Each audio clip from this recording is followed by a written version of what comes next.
Good evening, everyone.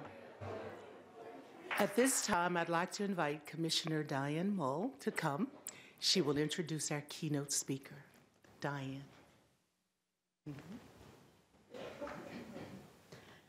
I first would like to I think I have the first opportunity or second opportunity, thank all of you for coming tonight. How much we appreciate your coming out and supporting others who have been awarded, but also supporting the concept of promoting human rights. Also, I would like to add my congratulations to all of the awardees. You are following in line with a lot of prestigious and really meaningful work that has been done, and we look forward to much more that you'll contribute in the future.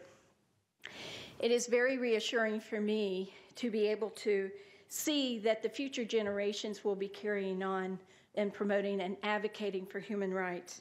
And I think you will hear when you learn about our keynote speaker's background, that she started out as a very young person as an activist like many of you. And this has led to a very prestigious career of advocating for human rights, and in particular disability rights. So I think that you will agree that many of the greatest human rights leaders actually started out as young people like yourselves. And they, in turn, have led a life of contribution and promoting human rights on many different and varied subjects. Well, tonight I have the distinct honor of introducing our keynote speaker this evening, Judith Heuman. Judy, as I know her, is an internationally recognized leader in the disability community and a lifelong civil rights advocate for disadvantaged people. Currently, she is serving as the Special Advisor for the International Disability Rights at the U.S. Department of State. Prior to that, she was the Director of the Department of Disability Services in the District of Columbia, and as the World Bank's first advisor on disability and development. In this position, she was the lead consultant to the Global Partnership for Disability and Development.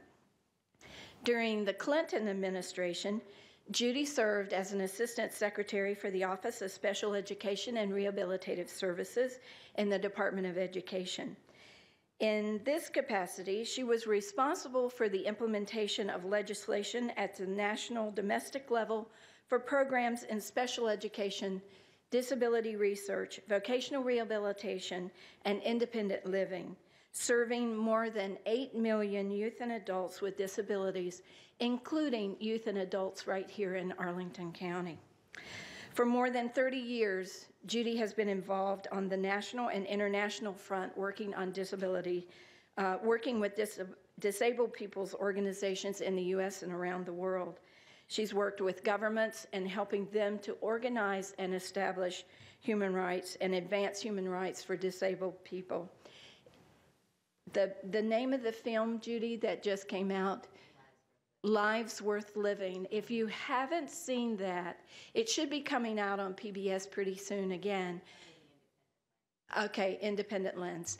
It's a wonderful film to understand over the years, decades actually, the work that has gone on in promoting disability rights. And Judy was featured in that film, and you'll get to hear her talk and see her as a young lady and as she's moved forward. Judy has done so much. I could be here for a half hour, so I'm going to cut it short and just say that she too has been honored with the Henry B. Betts Award in recognition of efforts to significantly improve the quality of life for people with disabilities. She has graduated from Berkeley, which I think has started her advocacy career in activism. She has, in her spare time, she has co-founded independent living centers in California, and she has 3 honorary doctorates from 3 different universities. This is an amazing woman. So please join me in welcoming her as our keynote speaker, Judith Heuman.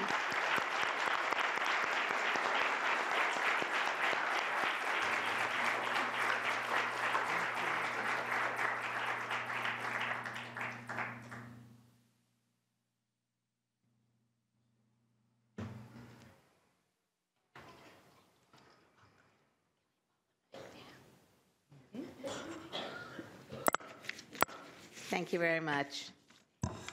When I got this call asking me to speak tonight, I was actually very honored because Arlington, while I don't live in Arlington, I live in DC. Arlington has always been a community that I have seen as an example for inclusion. I'd like to thank Kitty and Mary and Diane for all of the work that you do on the Human Rights Commission and in the development of the awards tonight. And I would very much like to thank all of you who are receiving these awards. Having read about the reason why these awards are being given, I think you all need to feel very proud. And I think the committee itself did a very nice job of really selecting 4 different categories that really show the breadth of the work that's going on in Arlington. So the Wakefield High School Project Upstanders, Fighting Against Bullying, is a very important issue. I think many of us in the room, particularly those of you who are youth and who have family members or teachers or others, understand the problems of bullying. Bullying not only affects those individuals who are faced with bullying, but it adversely affects our community overall. The Washington Lee High School's Best Buddies Club, I think, is another really great example of how another group of individuals that have been disenfranchised in many communities, and some of the individuals in this program also have experienced bullying. So there's also a connection between these 2 programs. They're not identical. They deal with many issues in the area of diversity, but I think these 2 programs are critically important. And Sarah Heisey, where is Sarah? I came a little late. Is she here? Hi, Sarah. So I really appreciated reading about the leadership role that you've been playing in fighting for the rights of people in the area of gender and sexual minorities, and as a powerful student advocate and as a leader in the community. And Kip, where is Kip? In the back, I can't see you. Could you stand up? Thank you. So Kip, or John Kip Laramie, who you will hear much more about, as a business owner early on, taking a leadership responsibility to really look at issues affecting people who are homeless and committing himself to doing work to ensure that homeless people are being given greater opportunities. So for me, I think these 4 award winners, or 4 categories, 2 groups and 2 individuals, very much speak to what I'd like to briefly talk with you about this evening. You know, I, like many people in our communities and around the United States, have experienced marginalization and have experienced discrimination. Again, I think the award in honor of Mr. Hunter, who also dedicated himself to really addressing, from what I have read, the needs of people who in many cases were voiceless or who had limited exposure within the government, to really help to advance the voices and opportunities, and most importantly, to look at addressing issues of discrimination. These, to me, are very important components of helping to really look at the kinds of reforms that communities around the United States and around the world need to be addressing. As one, as I was saying before, who has experienced discrimination. I had polio in 1949. I'm going to be 65 years old next week. So I've experienced both discrimination and the opportunity to be able to organize with other disabled individuals and other minorities to recognize that we are fortunate to live in a country where we can express our voices and we can fight for change. And changes do not come about as quickly as those of us who are experiencing discrimination would like them to occur. But nonetheless, in my lifetime, and I think in many of your lifetimes, we have in fact seen progress. And the work that's being honored tonight is a part of that progression. The reality is 10, 20 years ago, we would not be seeing people being honored for the work that they're doing on sexual orientation, on rights of LGBT people. That was an issue that really was not being discussed. And over the last 20 years, we've seen another group, individuals from this community, who have really been fighting for their rights. And the communities as a whole, we see more and more people understanding the injustices that people from the LGBT community have experienced. Certainly the voices of people with various forms of disabilities, people with intellectual and developmental disabilities, people with mental health disabilities, other invisible disabilities, and those of us with visible disabilities have seen changes in laws through laws like the Americans with Disabilities Act, the Individuals with Disabilities Education Act, and many of these laws are premised on the Civil Rights Act of 1964. And so for myself, as an individual who started out many, many years ago, not only looking at what barriers we faced, but looking to the civil rights movement, the women's movement, and other movements that were advancing in the 50s and 60s. And we as disabled younger people, and I want to really underscore the fact that much of the advancements in the area of disability really did come from the movement of young people. We were not very experienced. Many of us were just entering in college or just entering the world of work. And we decided a number of things. One, we didn't want to just complain about the problems. We had solutions. Two, we had to fight against a system that at that point in time was very much oriented towards cure of disability. We were not interested in discussing cure of disability. We wanted to discuss rights for those of us with disabilities. We wanted the opportunity to go to school. We wanted the opportunity to work. We wanted the opportunity to vote. We wanted the opportunity to be a part of our society and to, in fact, be seen as equal members of our community. That was not an easy challenge because the reality was, and still is, but to a much lesser degree in the United States, that people look at those of us with disabilities and differences in different ways. But in the area of disability, people very frequently think about us as hopeless individuals. They look at us and say, how could we live our lives like your life? Or you're an exception to the rule, as opposed to recognizing that those of us with disabilities and other categories of people who face discrimination, once given opportunities, make contributions. When we're denied opportunities, the denial of those opportunities also deny our ability to make contributions to our community. Discrimination, as many of you know in this room, is very demoralizing. You have to get up every morning and continue to talk about to yourself and to others about how you are a valued person to yourself. And you have to be able, in my view, to speak to other people who've also had similar experiences. What I like about much of the work that's going on with the groups and individuals that are being awarded is people are recognizing that it is also the responsibility of communities. Communities have to own change.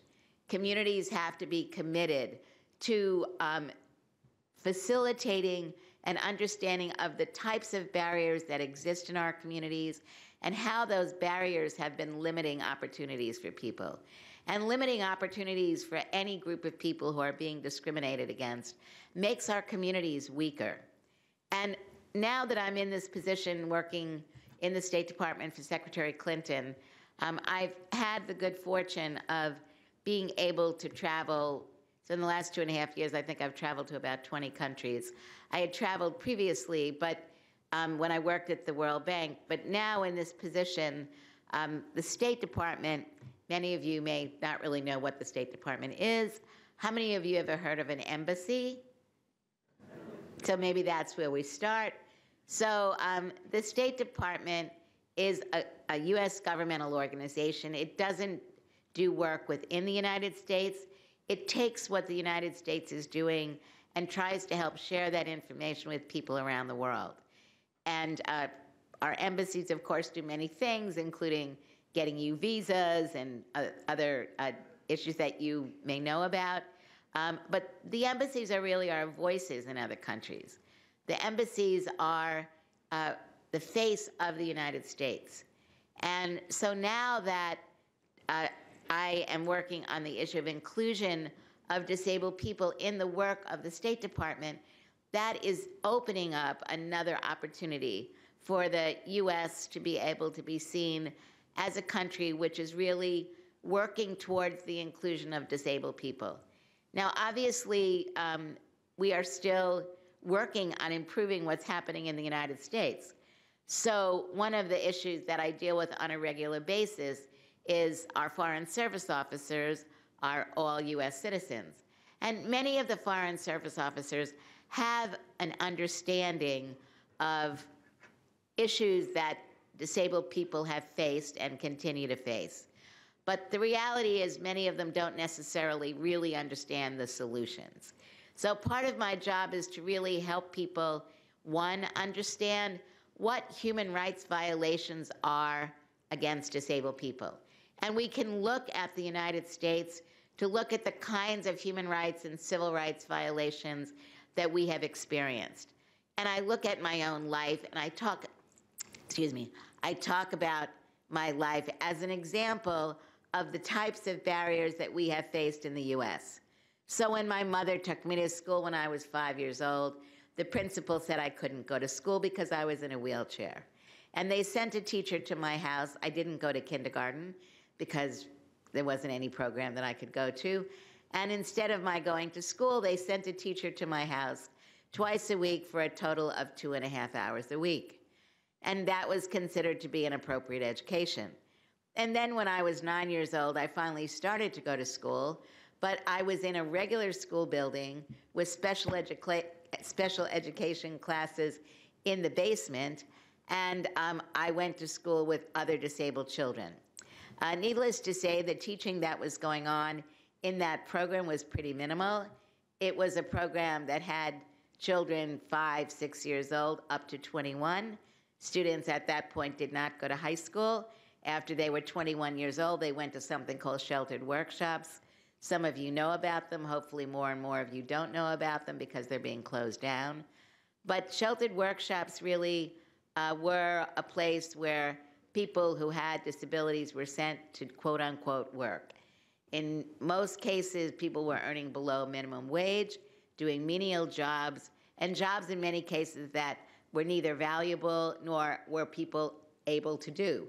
So we used to joke, I had many friends with disabilities, still do, for someone who had cerebral palsy and difficulty using their hands, being sent to a sheltered workshop to stuff envelopes. Well, clearly, if you have limited use of your hands, stuffing envelopes is not something you're going to be able to do very effectively, which would mean that you couldn't produce the number of stuffed envelopes that non-disabled people could do. So that was the rationale for paying you below minimum wage. So those were some of the issues that we were dealing with. Students, I got into high school because my mother fought. My mother organized with other parents because at that time I'm from Brooklyn, New York, and that's where I started doing my advocacy. Great, I want to meet you after. But we learned early. My parents were immigrants. They were survivors from the Holocaust, and I was the first of 3 children. They didn't know any other disabled people. So like in Arlington and many other states around the United States, we have many immigrants. We have many immigrants who have come from countries where rights are something that they were not granted, disabled or not.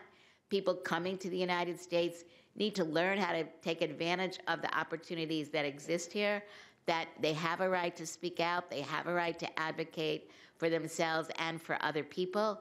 These are big issues. And my mother and others were kind of learning how to do this. There weren't any groups, where parents could go really to learn about this. So my mother was not an advocate before I had polio, but my mother and father recognized they wanted me to have opportunities, and that if they were leaving it up to the system to provide me with opportunities, I too would be in a sheltered workshop. And they didn't support my friends going to sheltered workshops also. So it wasn't that it wasn't for me, but it was okay for someone else. They really understood the broader picture of what was going on. Now, these are very important messages when I travel around the world. When I talk to Foreign Service officers, when I'm talking to people from governments in different countries, and when I'm talking to disabled people who are in disability-run organizations, who are also fighting for their rights. Some of you, I think, may have heard in the last 2 weeks about something called the Convention on the Rights of Persons with Disabilities. You may have seen it. How many of you heard about it? Convention on the Rights of Persons with Disabilities. How many of you really heard about it for the first time in the last 2 weeks? The Convention on the Rights of Persons with Disabilities is really similar to the Americans with Disabilities Act. How many of you ever heard of the Americans with Disabilities Act? Okay, not enough hands, so someone needs to teach you about this. You can go and Google it. It's called the Americans with Disabilities Act. It was a law that was passed in 1990. It's a very important piece of legislation for the rights of disabled individuals. And when I talk about disabled people, I'm not just talking about those of us with visible disabilities. I'm talking about people who have depression or bipolar, people with other forms of psychosocial disabilities, people with intellectual disabilities and developmental disabilities, people with learning disabilities and attention deficit disorder, people with diabetes and with epilepsy and cancer, and on and on and on and on. There are many, many different types of disabilities. The Americans with Disabilities Act covers all those people. It makes it illegal to discriminate against a person with a disability based on their disability.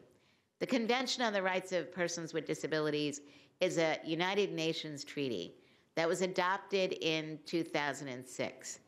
It is very important for many reasons, but in particular because there are now at least 1 billion people in the world with disabilities. That's according to a World Health Organization and World Bank report. 80% of those individuals live in developing countries, the poorest countries in the world. The World Bank says that 90% of children with disabilities do not receive an education. So when I'm visiting countries in Africa or in Asia, where we have large populations of poverty, and you go in and start talking with people about what their rights should be, what the CRPD is basically enabling them to achieve. There are now 125 countries that have ratified the Convention on the Rights of Persons with Disabilities. It is really a tragedy that the US Congress did not vote for the CRPD last week. And what I believe, some of you who are computer literate should really go home and look at what's happened in the last couple of weeks. Rachel Maddow had a piece on this. Anderson Cooper had a piece Thursday, Friday, and Monday. Jon Stewart and Stephen Colbert have had pieces. There have been both op-eds and editorials in the New York Times and the Washington Post. But the tragedy, I think, here is that we had a group of members of the Senate who really, many of them, vilify the United Nations. They really don't see the value that the United Nations plays in the lives of millions and millions of people. And their failure to ratify the or to recommend that the president ratify the CRPD will not stop my advocacy or the advocacy of the State Department in working with governments and civil society organizations in countries to share the work of the United States and to help people learn. And the kinds of things that we are trying to help countries learn does not just benefit disabled people. But in many countries that we work with, the governments really do not want an active and robust, what we call civil society. They don't want strong non-governmental organizations because they see the voices of people in the community as a challenge to government. What we are trying to do is to allow people to see the role of government, which in the case of these awards tonight, at the county level, really shows through the Human Rights Commission, the role of the commission, and the fact that the commission really values people in the community and wants to reward people for the work that they're doing. And that obviously the Human Rights Commission looks at issues around the ADA and EEOC issues, et cetera. We highlight work of counties like Arlington. We work with civil society to help them have a better understanding of how we have thousands of organizations in the United States that I define as having healthy friction in many cases with our government or with our many, many governments. And that this healthy tension is really part of what democracy is all about. And when looking at laws like the Civil Rights Act of 1964, you know, many of us remember that this law did not come about easily or quickly. But what it did really show is the perseverance of people fighting for their rights, and how over time, government, and equally importantly, and maybe more importantly, how civil society around the United States, the average person in many, many communities, recognized how wrong it was to be discriminating against populations of people living in our communities. So let me just say that I am, as I said earlier, I'm really very happy to be here because of the great work that you're honoring tonight, and because of the great work that goes on within Arlington. And that the work that you're doing here at the local level really does need to be work which is also seen more broadly internationally.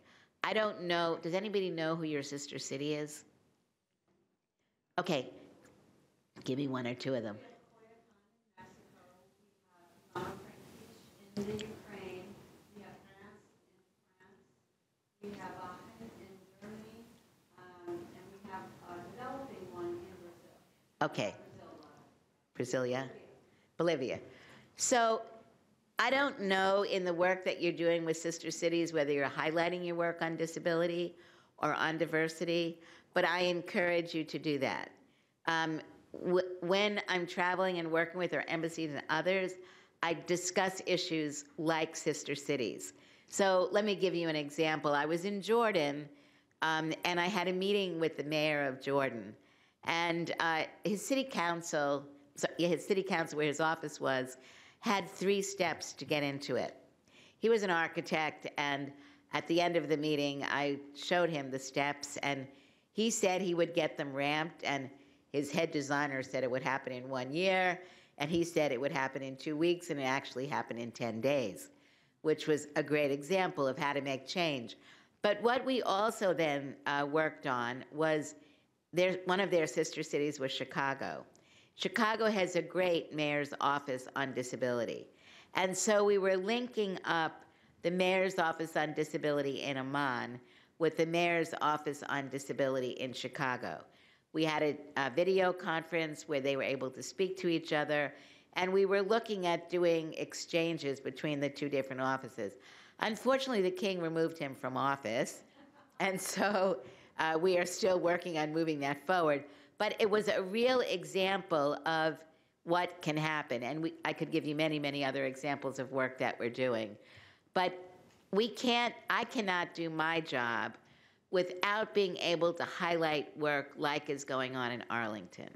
So please keep up the fantastic work that you're doing, and equally importantly, look at opportunities as you're doing work with sister cities, and as the government in Arlington or Maryland is also going overseas looking for opportunities to generate business and tourism, et cetera, with other countries. One of the things that is really important is that we advertise the accessibility of our communities, because many people in many other countries, including in countries in Europe and others, do not have the same advantages that we have.